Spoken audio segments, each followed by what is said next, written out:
Hello, welcome to MTG Pro Tutor. I am Sean Penrod, your host, and today we're going to open this Cons of Tarkir booster pack and evaluate the cards inside. I love Cons of Tarkir so far. I'm very excited to see what we get and talk about the cards. So let's dive right in.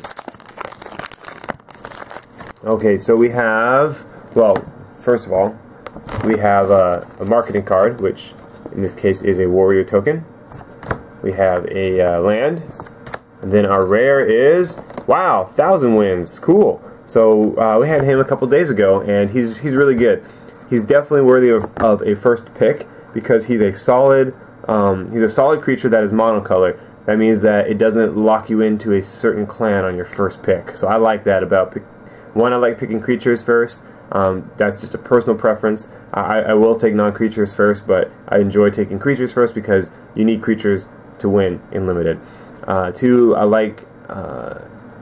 don't mind taking gold cards, but by not taking a gold card, then you're keeping yourself a little bit open for a little bit longer. And he's great because when he turns face up, you return all other tapped creatures to their owner's hand. Okay, so that's neat because then they can attack on their turn or whatever, and you let them buy or no blocks or whatever, and then on your turn you flip them up.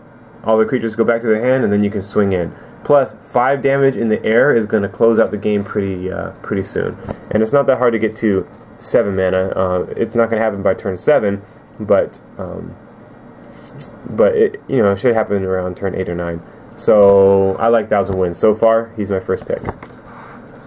Scaldkin is a 2/2 flying for 4 mana, and you sacrifice him. Scaldkin deals 2 damage to target creature or player. So that's kind of meant to kill morphs. Bloodfire Expert, a 3/1 for 3 with prowess. Prowess hasn't really been that impressive to me so far, but I haven't been able to play a prowess deck yet.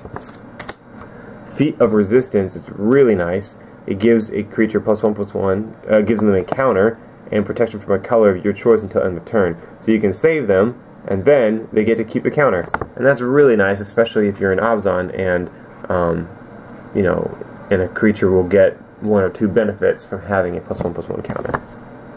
Cancel, your classic counter spell these days, counter target spell for 3 mana.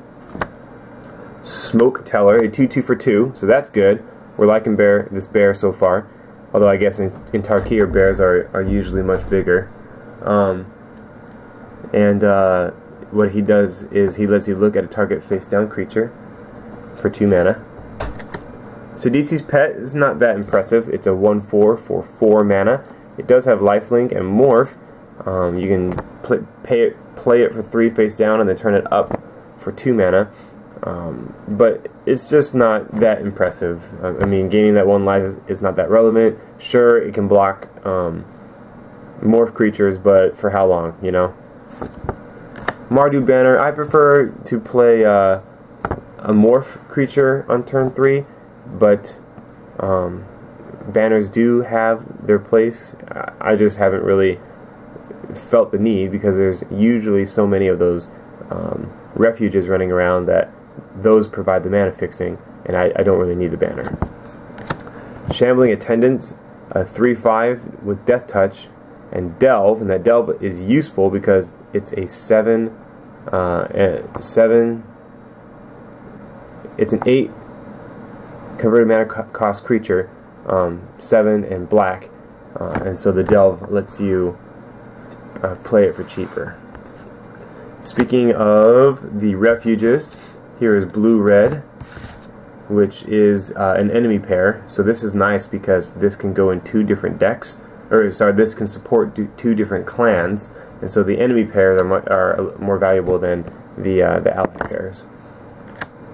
We have Abzan Guide, a 4/4 lifelink, which is really nice, and it does have morph, so you can play it face down for 3, and then flip it up for 5, 2, and then the Abzan colors. So I like Abzan Guide a lot. Venerable Lamasu, looks like some kind of flying sheep. A 5/4 flyer for 7 mana, and that's it? Yikes. If I'm going to be paying 7 mana for a flyer, I'm definitely going to take the 1,000 Winds. Monastery Swift Spear, a 1/2 haste with prowess for 1 mana, so that's nice. However, she's nicer in constructed decks and not so nice in limited. Just because the ability to abuse her isn't exactly there. Sure, it's a 1/2 with haste and prowess, but unless you,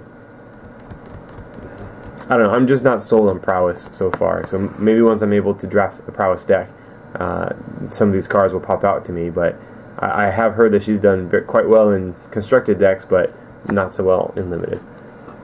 And here we have Temur Charger, which is a 3/1 for 2 mana. It can be played as a morph, and then you reveal a green card from your hand to turn it face up, and when Temur Charger is turned face up, target creature gains trample until end of turn. So easy pick in this pack is the 1,000 Winds, with Obzon Guide being the second in my opinion, and Feat of Resistance being third. So there you have it, 1,000 Winds. This card can just do so much. Combos well with some other combat tricks. You can tap down your opponent using some spells on your turn, and then on your next turn, while they're still tapped, because they didn't untap during their opponent's untap step, you can return them to their hand or something. So I like that. So I'll take 1,000 Winds, and yeah, and then see what's in the next pack. So thanks so much for joining me today. You're awesome for taking the time to watch this video. Please leave a comment below, and we'll see you in the next pack.